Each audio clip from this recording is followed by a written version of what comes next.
To all of you दोस्तों, स्वागत करते हैं आप सभी का अनअकैडमी बीपीएससी के इस प्लेटफॉर्म पे, जहां पे रोज सुबह के 4 बजे लेकर आते हैं आपके लिए करंट अफेयर का ये सिनारियो, जो कि डेली बेसिस के ऊपर ये डिपेंडेंट होता है। लेकिन इसके अलावा आपको यहाँ पे मंथली करंट अफेयर और ईयरली करंट अफेयर भी दिए जाएंगे, जो कि राष्ट्रीय घटनाक्रम अंतरराष्ट्रीय घटनाक्रम से जुड़े होंगे। दोस्तों, अगर आप मई की बात करेंगे तो इसका एक वीडियो दिया जा चुका है, जहां से आपको क्वेश्चन इंपॉर्टेंट होते हैं 30 मई को पूरे महीने का। उसी तरह साल का भी आपको 10 से 15 दिन के सिनारियों का बना के एक सेट दिया जाएगा करंट अफेयर का, जो कि राष्ट्रीय घटनाक्रमों से अंतरराष्ट्रीय घटनाक्रमों से जुड़े हुए सवाल होंगे। चलिए शुरुआत करते हैं आज के इस सेट का, जो कि आज है 4 जून, और देखते हैं यहाँ पे आप कितने उत्तर सही कर पाते हैं और कितनी जानकारी यहाँ पे रखते हैं। चलिए दोस्तों, लेकर चलते हैं इन सभी प्रश्नों पे। और जो भी मेरे भाई बंधु चैनल पे नए हैं, वो प्लीज चैनल को सब्सक्राइब करेंगे बेल के आइकन को दबा के, ताकि हर एक वीडियो का नोटिफिकेशन आप तक सबसे पहले हमारे चैनल के माध्यम से जा सके। दोस्तों, आज का पहला सवाल आपके सामने ये रहा, और एक बात और ध्यान रखिएगा कि शाम को 6 बजे का टेस्ट अटेंड करना ना भूलें, जो कि बीपीएससी के तहत आपको ये मॉक टेस्ट दी जा रही है, तो अटेंड जरूर करेंगे। ठीक है, शाम को 6 बजे का हमारे साथ ही जुड़कर शाम को 6 बजे। ओके, चलिए पहला क्वेश्चन है दोस्तों, यहाँ पे पूछा गया है कि केंद्र सरकार ने किस नए कॉरिडोर के विकास की घोषणा की है। The central government announce the development of the which new corridor. बिल्कुल आंसर यहाँ पे कर सकते हैं दोस्तों, 2 से 3 सेकंड का समय मिलेगा आपको। यहाँ पे नीचे कमेंट बॉक्स में कमेंट कीजिए अपने आंसर को।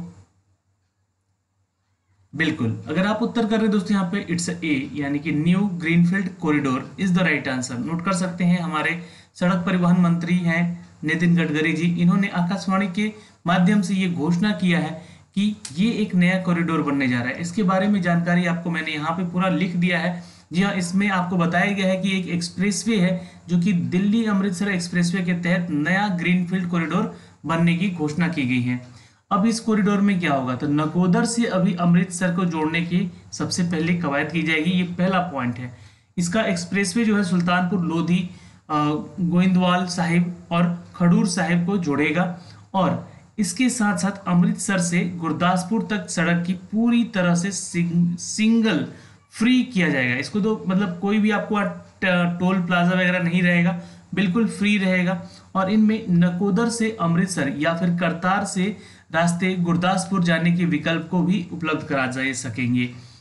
दोस्तों, ये कॉरिडोर जो है ग्रीन फील्ड कॉरिडोर, इसको ध्यान रखिएगा, क्योंकि ये टोटल परियोजना जो है अमृतसर को दिल्ली हवाई अड्डे से जो सड़क बाई रोड इसको जोड़ने का एक परियोजना है, जो कि 4 घंटे के अंदर आप इसके तहत पहुंच सकते हैं अमृतसर टू दिल्ली। ध्यान रखिएगा, क्वेश्चन इंपॉर्टेंट है, यहां से क्वेश्चन लिखने को आ सकता है। ठीक है, चलिए क्वेश्चन नंबर 2 पे चलते हैं। दोस्तों, गायत्री आई कुमार, यह इनका नाम है Gayatri I Kumar, appointed as the new high commissioner of India to which country, यानी कि किस देश के लिए ये नियुक्त की गई है नई उच्चायुक्त। गायत्री आई कुमार के बारे में आपको शायद पहले से भी पता होगा, ये बहुत ही फेमस पर्सनालिटी है। दोस्तों, आपको बता दें कि ये ब्रिटेन के लिए नई उच्चायुक्त चुनी गई हैं। नोट कर सकते हैं। अब देखिए, ब्रिटेन से सवाल पैदा होता है तो आपको यहाँ पे 2-3 चीजों का ध्यान रखना होगा। पहला क्या, तो ब्रिटेन के पीएम का नाम, ब्रिटेन की जो कैपिटल सिटी है उसका नाम, और ब्रिटेन का जो करेंसी है उसका नाम। तो ये तीनों चीज आपके लिए टास्क है आज का। नीचे कमेंट बॉक्स में कमेंट कीजिए, इसलिए क्योंकि मैं लास्ट वीडियो में आपको ये चीजें बता चुका हूँ। ठीक है, तो आप अगर हमारे साथ जुड़ना चाहते हैं तो एज ए टेस्ट नहीं, as a teacher, as a guider यहाँ पे आपको पढ़ना होगा, और आपको भी नीचे यहाँ पे कमेंट बॉक्स में आपके आंसर कमेंट करने होंगे, तभी चीजें आपको याद रह सकेंगी। ठीक है, ये तीनों का आंसर कीजिएगा, वैसे मैं लास्ट में बता दूंगा ब्रिटेन के बारे में ये तीनों चीजें। दोस्तों, आंसर कीजिएगा यहाँ पे, इट्स अ बी, ब्रिटेन के लिए उच्चायुक्त नियुक्त की गई हैं। कौन, तो गायत्री आई कुमार। इनके बारे में आप थोड़ी सी जानकारी जरूर रखिएगा। यहाँ पे देख सकते हैं इनको तस्वीरों में। यहाँ पे दोस्तों, हाल ही में गायत्री आई कुमार को ब्रिटेन में भारत की नई उच्चायुक्त के रूप में नियुक्त किया गया है। किसके लिए, तो ब्रिटेन में। ठीक है, वर्तमान में सुश्री गायत्री यूरोपीय संघ में लग्जमबर्ग की grand ditch and the Belgium में भारत की राजदूत भी रह चुकी हैं इससे पहले। अब इनको यहाँ पे ब्रिटेन के लिए नई उच्चायुक्त के रूप में नियुक्त किया गया है। आपको बताना चाहेंगे दोस्तों कि 1986 बैच की एक भारतीय विदेश सेवा अधिकारी है, फॉरेन ऑफिसर है। ठीक है, याद रखिएगा। और उन्होंने सेवानिवृत्त हुई रुचि घनश्याम का स्थापना भी किया है। ठीक है, क्योंकि यहाँ पे इनसे पहले ब्रिटेन में भारत की नई उच्चायुक्त कौन थी, तो रुचि घनश्याम थी, और ये जो थे इनको यहाँ पे रिप्लेस किया इन्होंने, और रिटायर हो चुके हैं ये, और अब यहाँ पे जाएंगी कौन, तो गायत्री आई कुमार। नोट कर सकते हैं, इंपॉर्टेंट था यहाँ से ये प्रश्न। क्वेश्चन नंबर 3 पे आते हैं दोस्तों। चलिए, हाल ही में केंद्रीय मंत्रिमंडल की मंजूरी के अनुसार मध्यम उद्यमों की संशोधित कारोबार सीमा क्या है। कुछ पॉलिटिक्स के अलावा यहाँ पे आपको जो इकोनॉमिक्स से भी क्वेश्चन एग्जाम में रहते हैं, और खासकर जो छात्र यहाँ पे बैंकिंग की तैयारी कर रहे हैं वो भी छात्र इस वीडियो को देख सकते हैं, क्योंकि वहां से ये सारे टॉपिक इंपॉर्टेंट होते हैं। चलिए, लेकिन यहाँ पे बीपीएससी के लिए तो बहुत हर टॉपिक, मतलब कहाँ से क्या क्वेश्चन पूछ दिया जाए उस चीज़ का आपको पता नहीं रहता है, इसलिए इकोनॉमिक्स भी पढ़ना, आपको पॉलिटी भी पढ़ना है, हिस्ट्री भी, और करंट का टॉपिक भी, चाहे टेक्नोलॉजी से रिलेटेड हो, चाहे आपके खेल जगत से हो, या फिर किसी भी सेक्टर से हो, आपको पढ़ना पड़ेगा। जी हाँ, हाल ही में, और खासकर मैं आपको बार बार बता रहा हूँ कि दोस्तों प्रतियोगिता दर्पण हर महीने का उठाइए, ऑनलाइन चीज़ें सब कुछ मिलती हैं, परचेज करना पड़ता है तो कर लीजिए, लेकिन प्रतियोगिता दर्पण आज से पढ़ना शुरू कर दीजिए। एक एक पेज, एक एक लाइन थ्रू पढ़ते रहिएगा, देखिए आपकी मेंस की तैयारी कितनी अच्छी होती रहेगी। बहुत बेसिक से मेंस की तैयारी होती है, जो भी छात्र यहाँ पे प्रतियोगिता दर्पण को फॉलो करते हैं उनकी बातें मैं कर रहा हूँ। तो दोस्तों यहाँ पे आंसर कर सकते हैं, इट्स अ डी। जी हाँ, 250 करोड़ की हाल ही में केंद्रीय मंत्रिमंडल की मंजूरी के अनुसार मध्यम उद्यमों के लिए, देखिए यहाँ पे बात हो रहा है एमएसएमई, ये जो मध्यम उद्यम है उनकी बात की जा रही है। और ये क्यों किया जा रहा है, तो आत्मनिर्भर भारत बनाने की यहाँ पे चर्चा हुई है, तो जिसमें कि यूनियन कैबिनेट ने करीब 250 करोड़ रुपए का यहाँ पे क्या किया है, तो मंजूरी दे दिया है इन सभी कारोबार के लिए। तो यहाँ पे कुछ इंपॉर्टेंट पॉइंट्स हैं जिसके लिए आप देख सकते हैं, या ये एसएमएमई जो है उनके में कितना कैपिटल दिया गया है, कितना टर्नओवर है, और ओल्ड कैपिटल कितना है, ओल्ड टर्नओवर कितना है, ये सारी चीजें यहाँ पे बताया गया है। दोस्तों यहाँ पे देखिए, union cabinet has approved the upward revision MSME definition and the modalised road map. देखिए यहाँ पे माइक्रो जो कैटेगरी है उनको 1 करोड़ और न्यू टर्नओवर उनका 5 करोड़ का होगा। अगर ओल्ड कैपिटल उनका 25 लाख का था, और जहाँ पे 10 लाख ये ओल्ड टर्नओवर बताते थे। उसी तरह स्मॉल और मीडियम इंटरप्राइजेस जो भी हैं, या फिर यहाँ पे जो भी इस सेक्टर से जुड़े हुए हैं, वो उनको ये जो है आत्मनिर्भर बनने के लिए आत्मनिर्भर भारत का पैकेज जो है उसके रूप में करीब 250 करोड़ रुपए का ये पैकेज दिया गया है। जहां आप लिख सकते हैं, देखिए, laying down the effective implementation mechanism under the आत्मनिर्भर भारत पैकेज। या आप देख सकते हैं, ये इस तरह से रिवीजन होगा इसका पैकेज का। ठीक है, कंप्लीट है। नेक्स्ट क्वेश्चन पे चलते हैं, क्वेश्चन नंबर 4 पे। दोस्तों, सड़क विक्रेताओं को किफायती ऋण प्रदान करने के लिए आवास और शहरी मामलों के मंत्रालय द्वारा शुरू की गई विशेष माइक्रो क्रेडिट सुविधा योजना का नाम बताएं। देखिए, ये एक अच्छा क्वेश्चन है, आ सकता है एग्जाम में, है ना। और यहाँ पे हम चर्चा करेंगे दोस्तों, सबसे पहले तो ठीक है, name the special micro credit facilities scheme launch by the ministry of housing and the urban affair for the providing the affordable loan to street vendor. तो ये है दोस्तों, नोट कर सकते पीएम स्वनिधि। ठीक है, नोट कर सकते हैं, पीएम स्वनिधि एक योजना है जिसके तहत ये ऋण प्रदान की जाएगी भारत सरकार के द्वारा, और ये भी आत्म भारत निर्भर बनने की तरफ एक कदम है, जिसमें कि माइक्रो क्रेडिट किया जा रहा है इन सभी योजनाओं के लिए।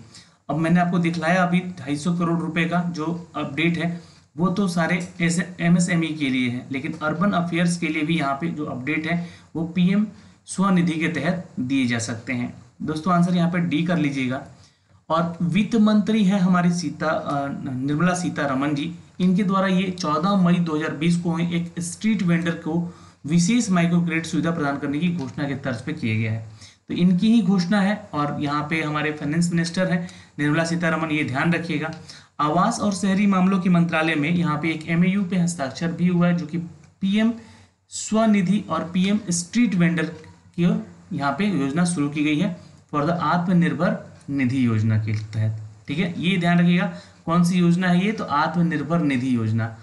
ये क्या था, पीएम स्वनिधि और स्ट्रीट वेंडर के तहत ये एमओयू पे हस्ताक्षर हुआ है। ठीक है, अच्छा, जिसके तहत यहाँ पे थोड़ा सा नोट कर लीजिएगा, आपको मैं पिछले सिनेरियो में भी बताया था कि 24 मार्च 2020 से पहले, ठीक है, इसमें पहले अपने व्यवसाय का संचालन करने वाले स्ट्रीट वेंडर, जो कि फेरी वाले भी हो सकते हैं, ठीक है, कोई भी हो सकता है, उन तक कार्यशील पूंजी जो है वो पहुंच नहीं पाती थी। मतलब वो लोग बैंक जा पाते थे, नहीं जा पाते थे, उनको मिल पाता था, नहीं मिल पाता था। लेकिन ऐसा बोला गया है कि अगर आपके क्षेत्र में जहाँ पे आप ये फेरी या फिर स्ट्रीट वेंडर का काम करते हैं, तो आप वहाँ पे नेशनलाइज्ड बैंक से संपर्क कर सकते हैं, ठीक है।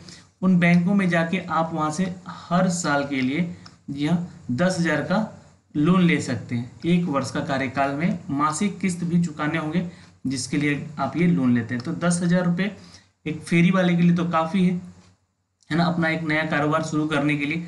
तो ये यहाँ पे इस योजना के तहत, आत्मनिर्भर निधि योजना के तहत बताया गया है, ठीक है। क्वेश्चन नंबर चलते हैं 5 की तरफ दोस्तों। Government plan to provide the Kisan credit card to how many dairy farmer under the special drive the 1 June to 31 July 2020। देखिए, विशेष ड्राइव चलाया गया ये आपके 1 जून से 31 जुलाई 2020 के तहत कितने डेयरी किसानों को किसान क्रेडिट कार्ड प्रदान करने का सरकार की यह योजना है। तो ये है, आंसर कर सकते हैं आप लोग यहाँ पे दोस्तों, इट्स अ बी। जी हाँ, नोट कर सकते हैं 1.5 करोड़ की। ये जो किसान क्रेडिट कार्ड दिया जाएगा, इसके तहत डेयरी किसानों को, जो दूध के व्यापारी हैं, दूध के किसान जो हैं, है ना, जो दूध का बिजनेस करते हैं, उनको ये किसान क्रेडिट कार्ड, जो कि सरकार की एक योजना के तहत आती है, और ये विशेष ड्राइव चलाया जाएगा 1 जून से 1 जुलाई 2020 के तहत। कितना? तो 1.5 करोड़, 1.5 करोड़ का ये डिस्ट्रीब्यूशन है एक क्रेडिट कार्ड पे, ठीक है। सरकार का जो एक विशेष अभियान है दोस्तों, इसके तहत दूध उत्पादक कंपनियों से संबंधित जितने भी 1.5 करोड़ डेयरी किसानों का किसान क्रेडिट कार्ड प्रदान किया जाएगा। तो ये 1.5 करोड़ क्रेडिट कार्ड है जो आपको किसानों को देना है इन कंपनियों के थ्रू। विशेष अभियान किसानों के लिए प्रधानमंत्री आत्मनिर्भर भारत पैकेज का हिस्सा ही है। तो यहाँ भी एक आत्मनिर्भर भारत का पैकेज का हिस्सा है ये, ध्यान रखिएगा। मैंने आपको बोला कि दूध से जो भी किसान बिजनेस करते हैं अपना, उनको दूध उत्पादन कंपनियों के द्वारा ये केसीसी दिए जाएंगे, ठीक है। अब देखिए कितनी चीज़ें यहाँ पे ऑन अर्थ आ पाती है ना, कितने लोगों तक पहुँच पाती है ये योजनाएं सारी। हो सकता है कि धीरे धीरे सारी चीज़ें सामान्य हो जाए और सब कुछ ठीक हो जाए, तो ये सारी योजनाओं कहीं बंद ना हो जाए, इसका भी एक डर है। लेकिन ये कोविड-19 का जो पेंडेमिक है, इसके चलते ये सारी चीज़ें की जा रही हैं। आत्मनिर्भर भारत को आगे बढ़ाने की कोशिश भी यहाँ पे की जा रही है हमारे देश के प्रधानमंत्री मोदी जी के द्वारा और उनकी सरकार के द्वारा। क्वेश्चन नंबर दोस्तों 6 पे चलते हैं। क्रेडिट रेटिंग एजेंसी मूडीज ने वित्त वर्ष 2021 में भारत के वास्तविक सकल घरेलू उत्पाद जीडीपी, जी हाँ, देखिए जीडीपी के बारे में बहुत सारी चर्चाएं हो रही थी अभी वित्त वर्ष में, ठीक है। तो जीडीपी को कितना % अनुबंध करने की भविष्यवाणी कर दी है। तो ये देखिए क्रेडिट रेटिंग एजेंसी है मूडीज, बहुत ही इसके बारे में आपको बता चुका हूँ, ठीक है। मूडीज जो है, इसका हेडक्वार्टर कौन है, कहाँ है, ठीक है, इसके बारे में सब कुछ बता चुका हूँ। एक एजेंसी है जो कि क्या इंडेक्स तैयार करती है उन सभी देशों का जो कि वास्तविक घरेलू उत्पाद यानी कि जीडीपी उस देश का ये भविष्यवाणी करती है, बताती है। तो इस साल भारत के लिए दोस्तों क्या है भविष्यवाणी, तो आंसर कीजिएगा 4% का यह भविष्यवाणी। बहुत कम किया गया है, जितने भी अभी प्रीवियस साल निकले हैं उन सभी में सबसे कम अभी यहाँ पे बताया गया कि 4% जो है इसका क्या है जीडीपी का अनुमान लगाया गया है, ठीक है, इस साल मूडीज के द्वारा। आंसर डी करेंगे। इससे जुड़े हुए कुछ तथ्य हैं जो कि आपको पता होना चाहिए दोस्तों, जैसे कि रेटिंग एजेंसी मूडीज की उम्मीद है कि कोविड-19 की महामारी और संबंधित लॉकडाउन उपायों के कारण वित्त वर्ष 21 जो है भारत के वास्तविक सकल घरेलू उत्पाद के 4% की कमी रहेगी, ठीक है। और India's foreign currency and the local currency, देखिए इन दोनों के बीच में एक बहुत बड़ी गैप होने वाली है। फॉरेन करेंसी और लोकल करेंसी के बीच में एक बहुत बड़ा गैप होने वाला है, जिसको यहाँ पे डाउनग्रेड बताया जा रहा है, ठीक है, BA3 और BA2 के तहत। इस बीच में भारत की स्थानीय मुद्रा जो है वरिष्ठ जो असुरक्षित रेटिंग को भी BA3 और BA3 से घटा दिया गया है। इसका लघु अवधि की स्थानीय मुद्रा रेटिंग क्या है, तो P2 है, ठीक है, P2 यानी कि प्राइम से कर दिया गया है, ठीक है। इसके दृष्टिकोण जो है नकारात्मक ही रह सकते हैं ये अच्छी चीज़ नहीं है, क्योंकि ये कमी हो रही है जीडीपी में साल दर साल। ठीक है, चलिए क्वेश्चन नंबर 7 पे चलते हैं दोस्तों। यहाँ पे Indian energy exchange limited IEX ने बिजली की मांग को पूरा करने के लिए एक रियल टाइम मार्केट आरटीएम शुरू किया है। ये आईईएक्स कहाँ स्थित है, कौन से शहर में है, ये बताना है actually. Where is located IEX, Indian energy exchange limited. Answer कर सकते हैं दोस्तों यहाँ पे, इट्स सी, न्यू दिल्ली में ये स्थित है। ठीक है, इसका हेडक्वार्टर भी न्यू दिल्ली में ही है। जी हाँ, किसका, इंडियन एनर्जी एक्सचेंज लिमिटेड का। दोस्तों इन्होंने बता दें कि बिजली की मांग को पूरा करने के लिए आरटीएम शुरू किया है। ये आरटीएम क्या है, इसके बारे में यहाँ पे मैंने डिस्क्राइब किया हुआ है। यहाँ पे देख सकते हैं, ये this will be enable to power companies to the buy the sell electricity according to the needs only 1 hour before. मतलब कि 1 घंटे पहले कोई कंपनी जो है वो बिजली खरीद सकती है। इसका फायदा मिलेगा इस एमयू के तहत। ठीक है, मार्केट में जब आरटीएम और आईएक्स का ये जो ट्रेडिंग शुरू होगा एक्सचेंज को लेकर। ठीक है दोस्तों, तो ये एक इम्पॉर्टेंट है और अच्छी खबर है। यह इलेक्ट्रिसिटी डिपार्टमेंट और इलेक्ट्रिसिटी के तहत अगर देखा जाए तो इसका हेडक्वार्टर मैंने अभी बताया कि न्यू दिल्ली ही है, तो ध्यान रखिएगा, ये क्वेश्चन पूछेगा एग्जाम में जरूर। क्वेश्चन नंबर 8 पे आते हैं दोस्तों। चलिए यहाँ पे, हाल ही में सौर ऊर्जा के अवसरों का पता लगाने और सहयोग करने के लिए किस मिनी रत्न कंपनी ने NIIFL और अयाना के साथ समझौते पर ज्ञापन पर हस्ताक्षर किया है? तो ये क्वेश्चन अच्छा है। ठीक है, ये भी क्वेश्चन अच्छा है, बिजनेस टर्म है लेकिन सरकार की योजनाओं के तहत ही है, तो ये से क्वेश्चन एग्जाम में जरूर पूछे जा सकते हैं। ठीक है, तो which mini Ratna company has signed the MAU with the NIIFL and the Ayana to explore and the collaborate on opportunities in the solar energy sector recently? This will answer, जी हाँ दोस्तों, E, IRCON international limited. Note कर सकते हैं, it's IRCON international limited. Note कर लीजिएगा, answer हमारा ई हो जाएगा दोस्तों। और इरकॉन इंटरनेशनल जो लिमिटेड है ये एक मिनी रत्न कंपनी है, कैटेगरी 1 के तहत आती है। इसको शेड्यूल्ड पब्लिक सेक्टर इंटरप्राइजेस के तहत रखा गया है, लेकिन इसका एक एमयू पे हस्ताक्षर हुआ है 2 कंपनियों के साथ, NIFL और अयाना के साथ। यहाँ पे ध्यान रखिएगा, अयाना क्या है, Ayana renewable power private limited है, और ये नेशनल जो है NIFL क्या है, national investment and the infrastructure fund limited है।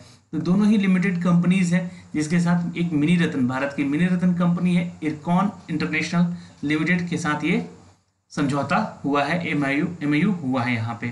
ठीक है, और ये जो NIIFL है ये सोलर एनर्जी सेक्टर की एक बहुत ही बड़ी कंपनी मानी जाती है, और एक अच्छा अपॉर्चुनिटी माना जा रहा है इस MAU को देखते हुए।